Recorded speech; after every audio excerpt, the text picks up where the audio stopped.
Imagina una casa donde todo parece perfecto. Una familia de élite. Una niña de 4 años con rizos dorados. Una cama decorada como salida de un cuento. Pero en un instante, ese mundo se quiebra. Paulette Guevara Fara desaparece sin dejar rastro, sumiendo a sus padres en una desesperación creciente y paralizando a todo un país.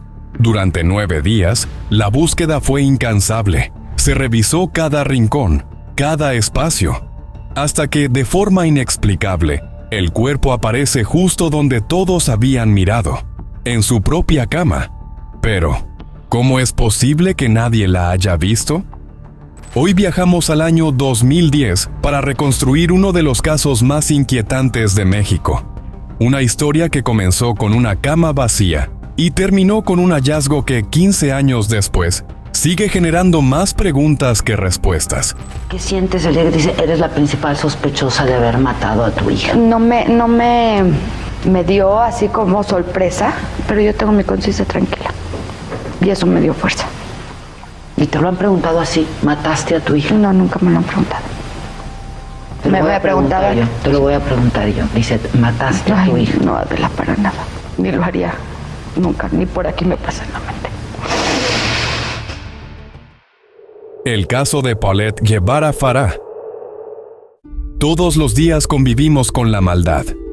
Somos testigos de la parte más oscura del comportamiento humano. El sufrimiento provocado por un individuo a otros es algo latente en nuestra sociedad. En Investigadores Criminales, nos adentraremos en ese lado oscuro de la humanidad. Traeremos a la pantalla los más perversos crímenes y trataremos de entrar en la mente de esos seres que cometen los más terribles actos. Yo soy Manolo, y el día de hoy te traigo otro caso más. Era la mañana del 22 de marzo de 2010, un lunes soleado en un exclusivo fraccionamiento del Estado de México, y Erika Casimiro, una de las 2 niñeras de la familia Guevara Fara, entró como todas las mañanas a la habitación compartida por las 2 hijas de la familia para despertar a la menor. Esperaba encontrar a Paulette, de 4 años, acurrucada bajo las sábanas, tal como la había acostado la noche anterior. Pero la cama estaba impecable, como si nadie hubiera dormido allí. Preocupada, acudió a Mauricio, el padre de la pequeña, quien se preparaba para salir a trabajar. Él, sin mostrar mayor alarma, le indicó que preguntara a su esposa Lisette. Erika pensó que quizás Paulette había dormido con su madre, como solía hacerlo cuando se sentía mal. Recordó que la niña había tosido mucho la noche anterior. Al preguntarle a la madre, le dijo que buscara en el área de juegos. El corazón de Erika latió con fuerza mientras revisaba el área, así como el armario, debajo de la cama y hasta el baño adjunto. Nada. Alertó a su hermana Marta, la otra niñera, y juntas recorrieron el lugar, pero no encontraron nada. Al regresar con los padres, las niñeras se encontraron con una escena desconcertante. Lisette tomaba café y fumaba un cigarrillo con aparente tranquilidad, mientras Mauricio revisaba el armario como si la niña pudiera estar escondida entre la ropa. La reacción de ambos parecía desproporcionada frente a la gravedad de la situación.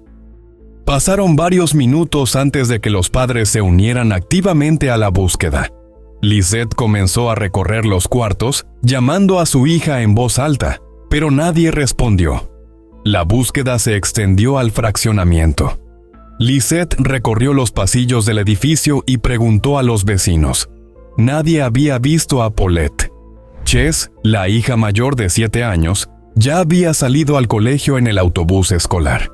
Pensaron que quizás Paulette había intentado seguirla, pero eso parecía improbable, ya que la niña tenía serias dificultades motrices y no podía desplazarse sola. Lisette pidió revisar las cámaras de seguridad del complejo.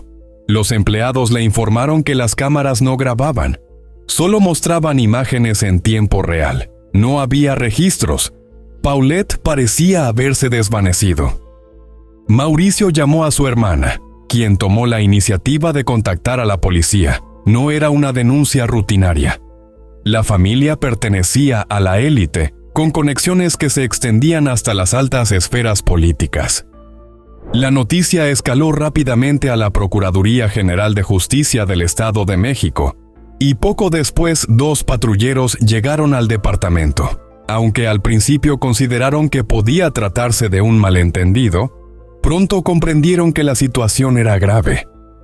La desaparición de Paulette no tenía lógica, ya que la pequeña tenía una discapacidad motriz que le impedía moverse sin ayuda, por lo que era imposible que ella sola se hubiera ido. Pero tampoco había indicios de que alguien extraño hubiera entrado a la casa para llevársela, ya que no había señales de violencia. Las cerraduras estaban intactas y ningún guardia había visto movimientos sospechosos. Solo una ventana del baño estaba abierta, pero no había huellas ni indicios de que alguien hubiera entrado o salido por allí. En cuestión de horas, la casa se llenó de policías, fiscales, peritos y periodistas. Se usaron perros entrenados, se inspeccionaron habitaciones y se reconstruyeron los últimos movimientos de Paulette. Su foto comenzó a circular por redes sociales, noticieros y cadenas nacionales.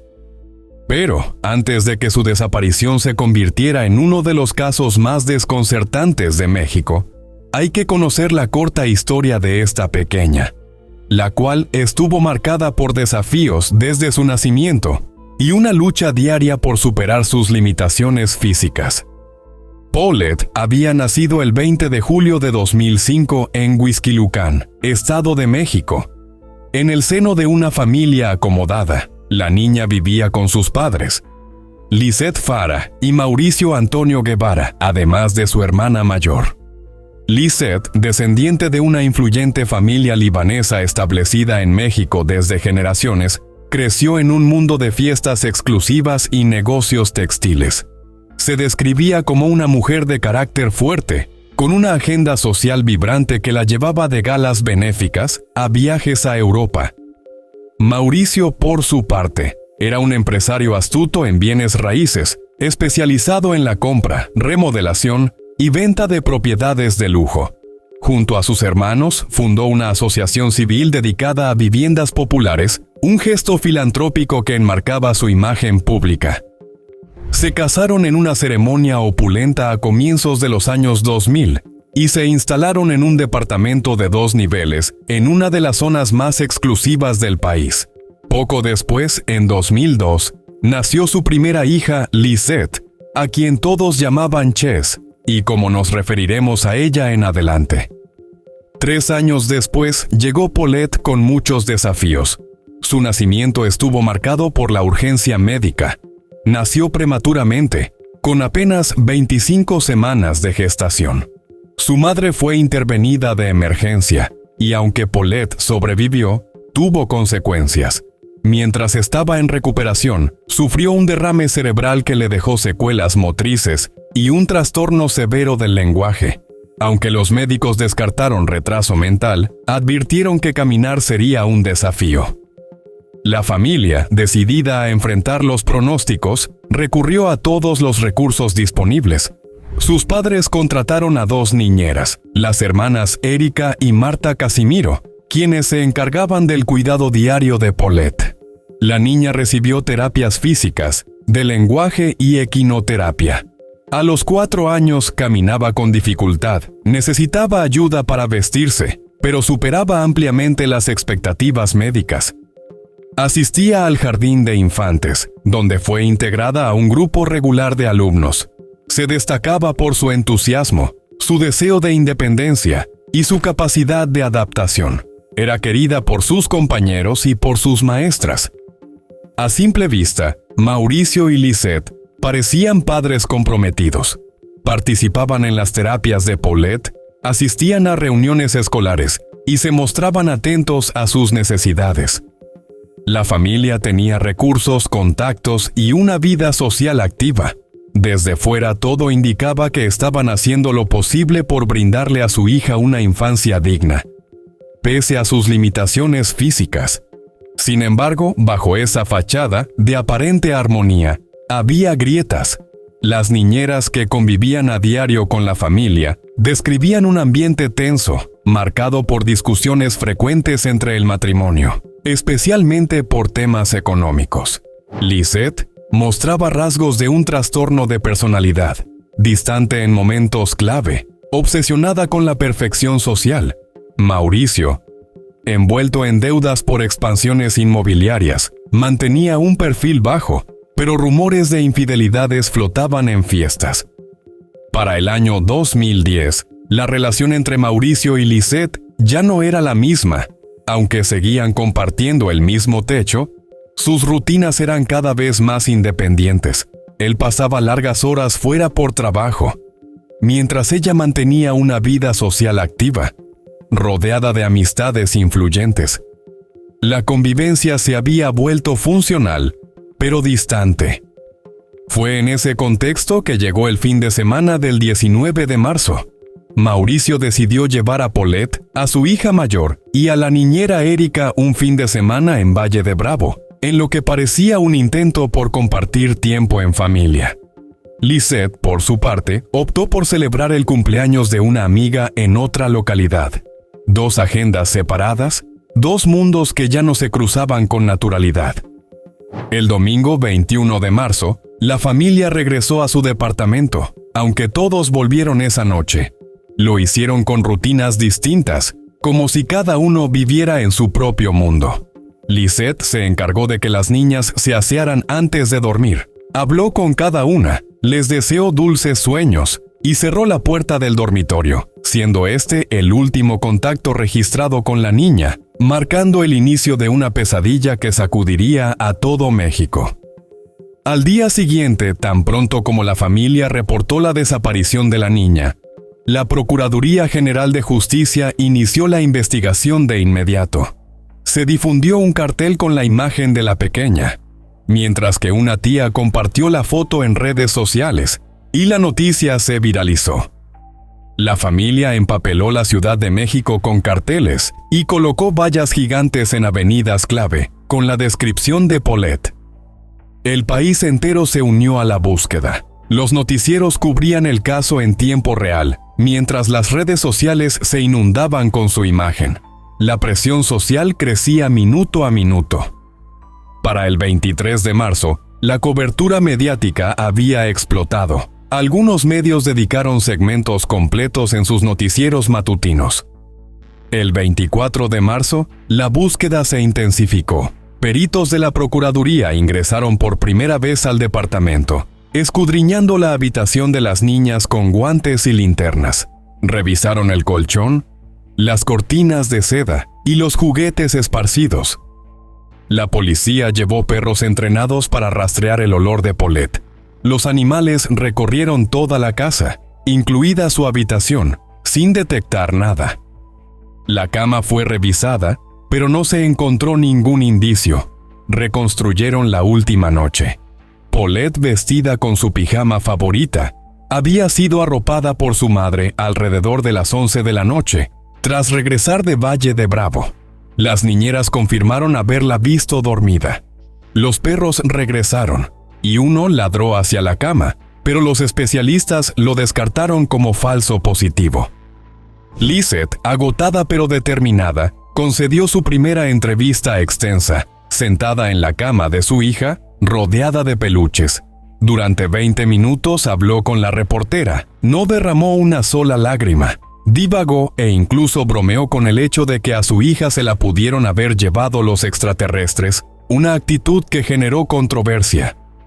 Ese mismo día, peritos utilizaron aspiradoras especiales en busca de fibras, y expertos en criminalística de la Ciudad de México se unieron a la investigación. Mauricio ofreció una rueda de prensa breve, apelando al público por cualquier pista. La hermana mayor de Paulette, protegida por psicólogos, dibujó imágenes de su hermana jugando en un parque, gesto que los medios retrataron como símbolo de inocencia perdida. El 27 de marzo, la investigación cruzó fronteras estatales, se anunció colaboración federal, y helicópteros escanearon el desierto circundante. Peritos revisaron la habitación por tercera vez, midiendo distancias. Lisette dio otra entrevista, esta vez en el jardín, rodeada de flores que recordaban a Paulette. Aseguró sentir que su hija estaba cerca. Mauricio se reunió con el alcalde, quien prometió recursos ilimitados para encontrarla. La comunidad organizó una misa en la parroquia local, con cientos de personas portando velas. Para ese momento el caso ya había acaparado toda la atención nacional. Las declaraciones de los padres comenzaron a enredarse en una maraña de contradicciones. Mientras uno ofrecía detalles de una angustia desesperada, el otro parecía incapaz de expresar el mismo grado de preocupación. Sus versiones encontradas y su comportamiento errático despertaron sospechas entre los investigadores, sembrando dudas sobre su posible implicación en la desaparición de Paulette. Pero las inconsistencias no terminaban ahí. Las declaraciones de la pareja no coincidían con las de las niñeras.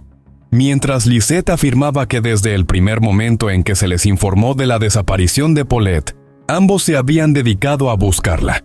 Las niñeras aseguraban que al menos durante un tiempo, los padres se mostraron despreocupados, especialmente la madre.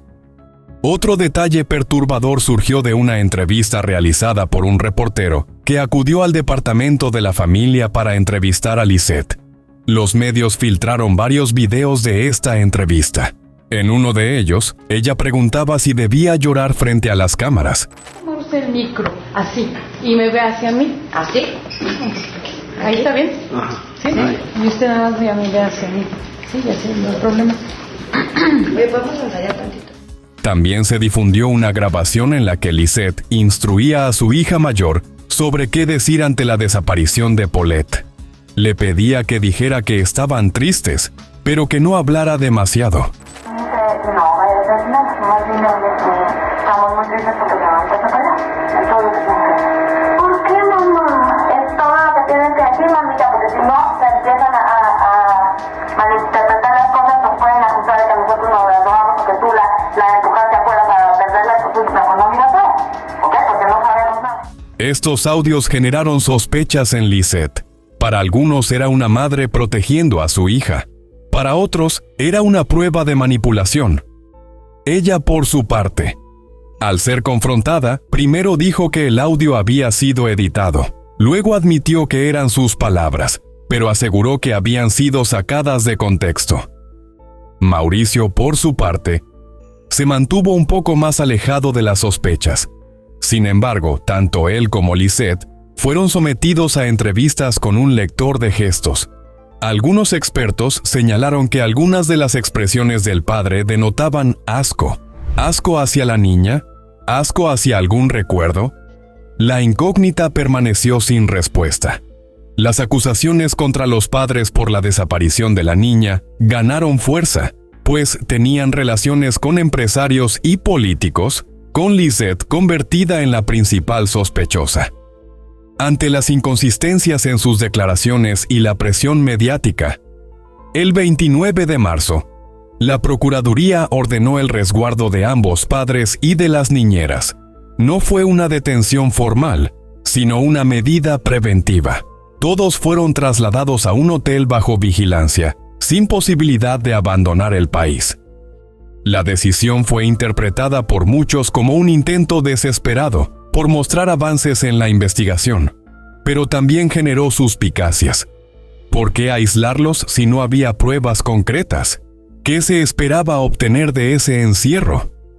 Y entonces, después de 9 días de búsqueda y creciente incertidumbre, cuando el caso ya era un fenómeno mediático, se produjo un hallazgo inesperado y perturbador, mientras peritos y personal revisaban por 5ª vez la casa. Ese lugar donde, además de reporteros, familiares y amigos, también habían entrado perros entrenados por las autoridades, sin hallar rastro de la niña. La madrugada del 31 de marzo, un apagón sumió el departamento en tinieblas. Poco después, al regresar la luz, un grito rompió el silencio cuando un perito detectó un olor penetrante que provenía de la habitación de Paulette. Al revisar la cama, descubrieron lo impensable: el cuerpo de la niña, atrapado en un hueco de apenas 10 centímetros entre el colchón y la base, envuelto en sábanas y con su pijama de renos rojos. La escena era tan absurda como perturbadora. Esa cama había sido revisada por policías, olfateada por perros entrenados, limpiada por mucamas y hasta había servido de escenario para una entrevista televisiva. ¿Cómo era posible que nadie la hubiera visto antes? Una amiga de Lisette, que había dormido 4 noches en esa misma cama durante esos días, recibió la noticia horas después y colapsó, incapaz de procesar lo imposible. México entero se detuvo. El hallazgo desató una ola de incredulidad y dividió opiniones.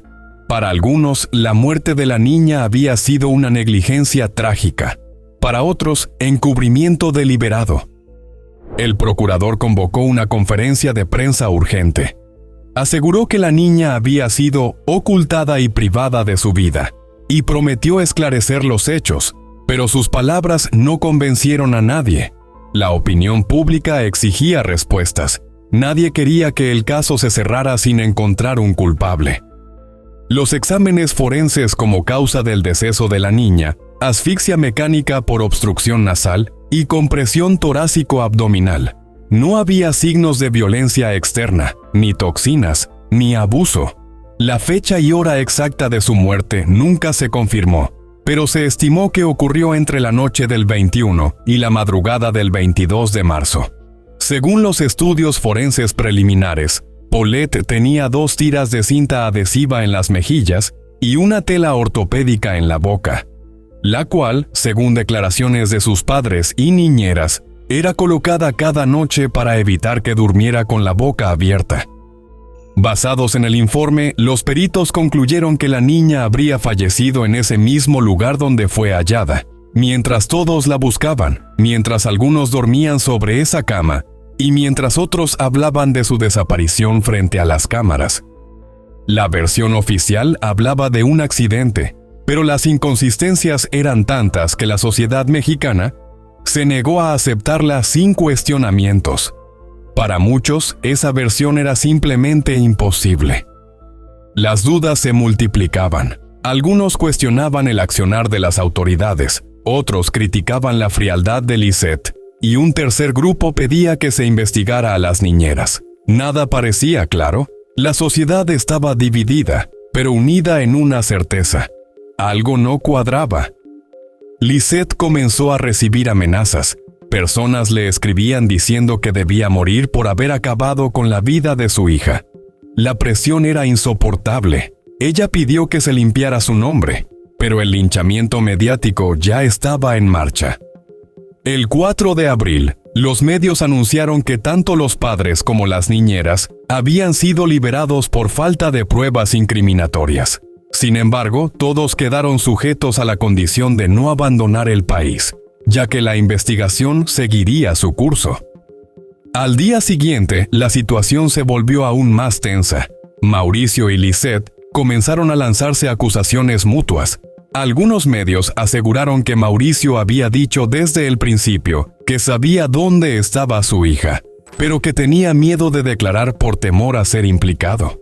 Señalaba a su esposa como la responsable. Lisette, por su parte, consideró oportunista la postura de su esposo y emprendió acciones legales para demostrar que no tenía responsabilidad alguna en el fallecimiento de su hija. Su abogado alegó que ella estaba en estado de shock y que había sido expuesta de manera cruel por los medios, sin que existieran pruebas concretas en su contra. Ese episodio marcó el quiebre definitivo en la relación de la pareja. La detención, el hallazgo del cuerpo y la presión mediática habían fracturado para siempre a la familia. Y la hija mayor pasó al cuidado de la familia paterna. El 7 de abril, Lisette intentó visitarla, pero los Guevara se lo impidieron. En respuesta, presentó una demanda por la custodia, que ganó el 10 de mayo de 2010. Tras semanas de tensión, acusaciones cruzadas y presión mediática, la investigación oficial concluyó que la muerte de Paulette había sido un accidente. Según el dictamen final, la niña se desplazó por sí sola sobre la cama, cayó de cabeza en el espacio entre el colchón y la base de madera y quedó atrapada. La obstrucción de las vías respiratorias y la compresión torácica provocaron su asfixia. La explicación se basaba en su discapacidad motriz y su incapacidad para pedir ayuda. Pero para muchos esa versión era insuficiente. ¿Cómo nadie la vio durante 9 días? ¿Cómo no se percibió el olor? ¿Cómo se dio una entrevista sobre esa misma cama sin notar nada? La policía justificó no haber acordonado la casa como escena del crimen, alegando que investigaban un supuesto secuestro. El procurador admitió que la actuación de los fiscales había sido deficiente, especialmente por no haber revisado la cama desde el inicio, y el 25 de mayo de 2010 presentó su renuncia. Aunque el caso fue cerrado oficialmente, la tragedia de Paulette no desapareció de la memoria colectiva. Existían muchos detalles y cabos sueltos en este caso que no hacían más que alimentar el misterio y poner el foco en la supuesta culpabilidad de quienes fueron sospechosos desde el primer momento: sus padres. Pese a los resultados de las indagatorias, la opinión pública no estaba a favor de las conclusiones a las que llegaron las autoridades. Fueron varias las personas que continuaron analizando e investigando lo sucedido. En 2014, Lisette volvió a ocupar titulares tras ser fotografiada en una fiesta con amigos. Para muchos, su actitud no reflejaba el duelo que se esperaba de una madre. Ese mismo año, se confirmó el divorcio entre Lisette y Mauricio. En mayo de 2017, el caso volvió a ocupar los titulares cuando los restos de la pequeña fueron exhumados y cremados con autorización de las autoridades. Se argumentó que ya no constituían evidencia relevante para la investigación, pero los resultados no aportaron nada nuevo. En 2022, Chess, entonces de 20 años, apareció en videos de redes sociales junto a su madre. La reacción fue inmediata: agresiones, insultos y una nueva ola de persecución mediática que obligó a la joven a borrar los contenidos. El caso Paulette volvía a la conversación pública. Durante los 15 años transcurridos desde los hechos, han sido muchas las hipótesis que han salido a la luz. Se habló de que Lisette tenía vínculos con las altas esferas mexicanas y que una de sus hermanas habría sido amante de un político influyente. Se especuló que, gracias a favores pedidos por ese sujeto, el caso se cerró rápidamente. Una hipótesis sugería que Paulette pudo haber estado en coma durante varios días, sin que nadie lo notara. Sin embargo, la periodista que entrevistó a Lisette en la cama de la niña aseguró que el cadáver de la pequeña no se encontraba bajo la cama cuando se realizó aquella entrevista. Dijo que tanto ella como parte de su equipo técnico ayudaron a estirar las sábanas y que ninguno de ellos notó nada fuera de lo común. Además, subrayó que durante la grabación la habitación estaba calurosa debido a los reflectores utilizados para iluminar la escena. Según su apreciación, ese ambiente habría favorecido la aparición de olores desagradables si el cuerpo hubiese estado allí, lo cual no ocurrió. La comunicadora aseguró que tras solicitar la reapertura del caso, recibió varias amenazas, por lo que las cosas se quedaron así. Por otro lado, algunos medios de comunicación entrevistaron al carpintero que había fabricado la cama de Paulette. El hombre aseguró que era físicamente imposible que la niña hubiera quedado atrapada en el mueble, ya que el espacio entre el colchón y la base de madera era demasiado estrecho. Otra hipótesis planteaba que Mauricio, presionado por deudas derivadas de una presunta adicción al juego, habría visto en el seguro de vida de su hija una vía de escape. Otros, más radicales, sostenían que los Guevara simplemente querían deshacerse de una niña que consideraban una carga. Pero si ese fuera el caso, ¿por qué construir un escenario tan complejo? Otra versión señalaba que Mauricio vivía en otro departamento. Esa noche, Lisette se quedó con su amante, y cuando su esposo volvió, el hombre se escondió en la habitación de Paulette. La niña lloró. El amante intentó callarla y la asfixió, y luego escapó por la ventana. El cuerpo fue ocultado en algún lugar y posteriormente devuelto durante el corte de luz. Ambas hipótesis implicaban una red de complicidad, pero ninguna fue probada. También se barajó la posibilidad de que las niñeras hubieran secuestrado a la niña para pedir un rescate debido a sus problemas económicos. Pero algo salió mal y terminaron abandonando el cuerpo, al ver que probablemente iban a ser atrapadas. Pero en distintas entrevistas, ellas afirmaban que no tenían absolutamente nada que esconder, e incluso ayudaron con la reconstrucción de los hechos. Durante sus múltiples declaraciones, destacaron que ambas habían revisado la habitación de la niña de arriba a abajo, al igual que lo hizo el resto de la familia. Aseguraron con firmeza que en ningún momento Paulette se encontraba en la cama. Erika explicó que había tendido esa cama en varias ocasiones y jamás notó el colchón fuera de lugar ni percibió nada extraño que pudiera indicar la presencia del cuerpo de la menor. Estoy convencida de que no haya estado ahí, ya que pues entró muchísima gente, entraron perros, miles de gentes que entraron en búsqueda de la niña y no es posible que nadie se haya dado cuenta. Nosotros finalmente también hicimos la cama, se tocó, nunca vimos el colchón recorrido, nunca vimos un bulto, nunca vimos nada extraño. Otro elemento que avivó la controversia fue un video titulado El extraño caso del pijama de Paulette, subido a una plataforma digital tiempo después, cuyo contenido generó confusión y perturbación entre quienes seguían el caso. Las imágenes correspondían a un fragmento específico de una entrevista realizada a Lisette en la habitación de la niña. En la grabación, la madre aparecía mirando y doblando la ropa de su hija.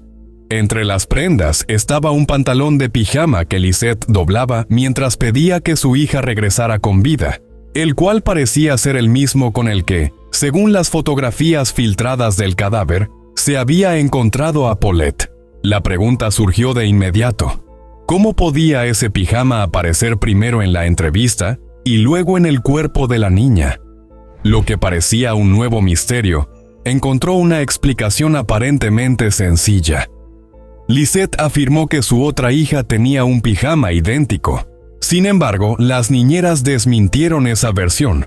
Aseguraron que no existían dos prendas iguales, y que el pantalón que se veía en el video era, sin lugar a dudas, el mismo que Paulette llevaba puesto la última noche que la vieron con vida. Este detalle, aparentemente menor, se convirtió en una nueva pieza del rompecabezas, alimentando aún más las dudas sobre lo que realmente ocurrió en aquella habitación.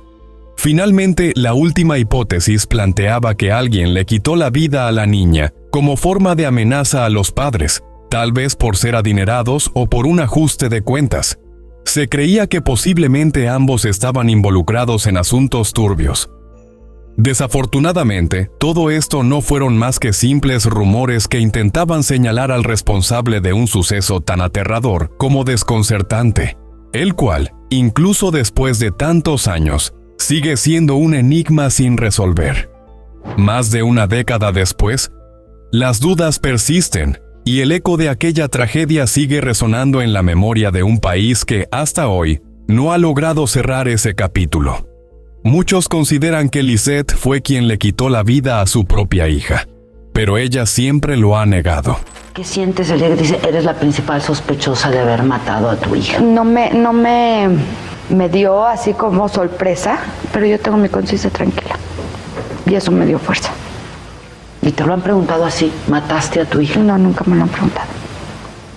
Me voy a preguntar yo. Te lo voy a preguntar yo. Dice, ¿mataste a tu hija? No, Adela, para nada. Ni lo haría. Nunca, ni por aquí me pasa en la mente. ¿Fue un accidente absurdo o un crimen cuidadosamente encubierto? ¿Actuaron las autoridades con negligencia o con complicidad? ¿Y ustedes qué opinan? Déjenos sus comentarios. Y bueno, querida audiencia, hasta aquí una investigación más. ¿Qué opinan del caso de hoy? Nos gustaría mucho leer sus comentarios, ya que su opinión sobre los casos es muy importante para nosotros. Recuerden siempre hacerlo con el máximo respeto posible, tanto para la víctima como para los demás espectadores y nosotros que los estaremos leyendo. Antes de irte, deja tu me gusta y suscríbete si aún no lo estás. Tampoco te olvides de compartir este video si crees que a alguien que conoces le puede interesar. Nos vemos hasta otra investigación criminal. Adiós.